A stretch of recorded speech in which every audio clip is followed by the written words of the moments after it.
sinebut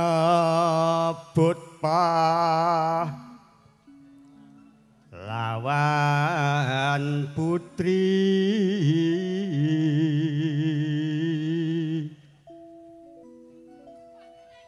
Sri Huning Mustika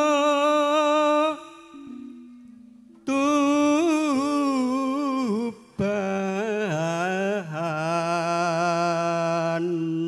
Ampun sae-sae to, Pak. Lah ngopo? Udah MC-ne boleh. Ora. Iki nuruti jalane Mas Enteke lho, Mbak. Kae iki wah kenek kae ahli lho, Nduk. Ahli apa? Ahli dalam bidang seni. Iki mletho sithik ro kono mudeng kok. Oh, lah iya. Mula kudu apik. Iya. Nano. Putra Kanjeng Sura lawe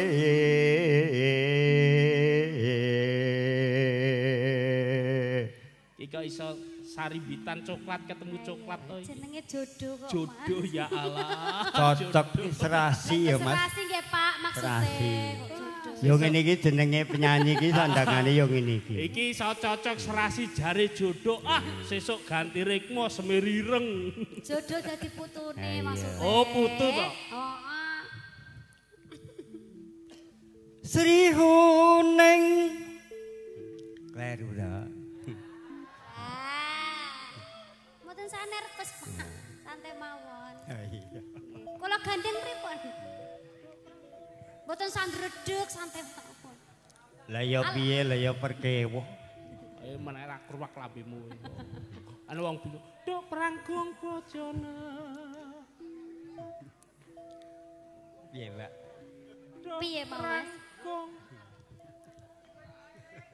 Lah, Dok pranggung bojone goro.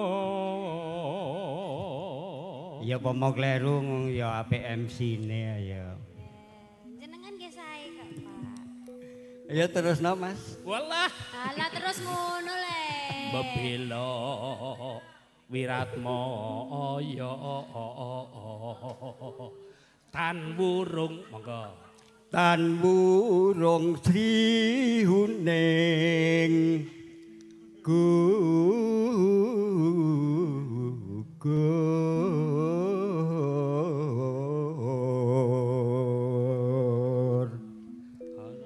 dadi kusumaning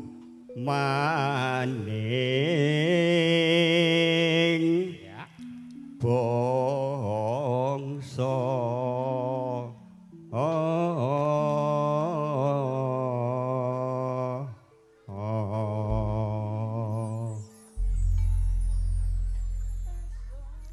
esuk awan neng omah wis ora krasan keluyuran Sing tak sayang mubeng itur suwe anggonku goleki ora krasa esuk awan nganti bengi panen manyen nganti liyakan nyawa leyang tak sawang rencana apa kekencangan tak rindu saka katongan sarani ngoceh dhewe ngalih kalau kae tak suwun bojong eteh podang kuning agawe pikirku kopi leret ireng tak sawang tambah manis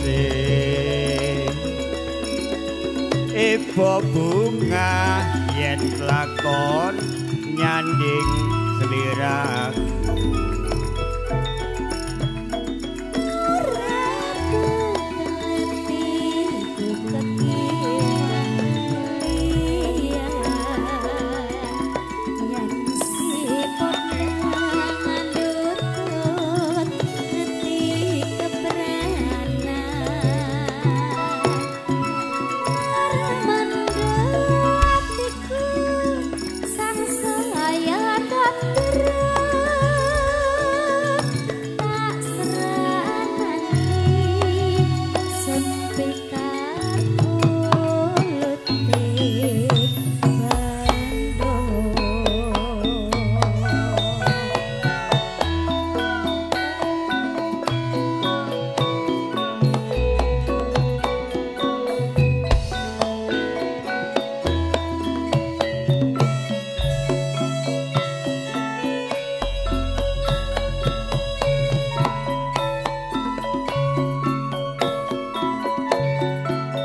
esuk awan nganti bengi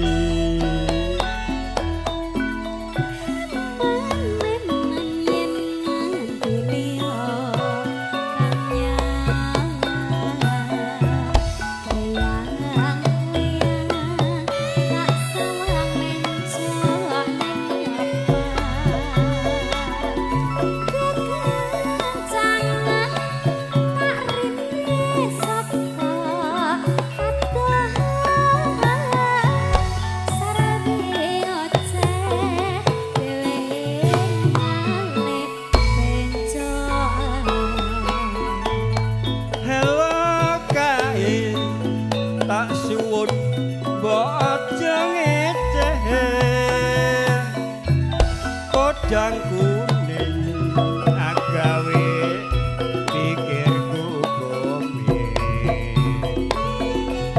seret direng tak sawang tambah manis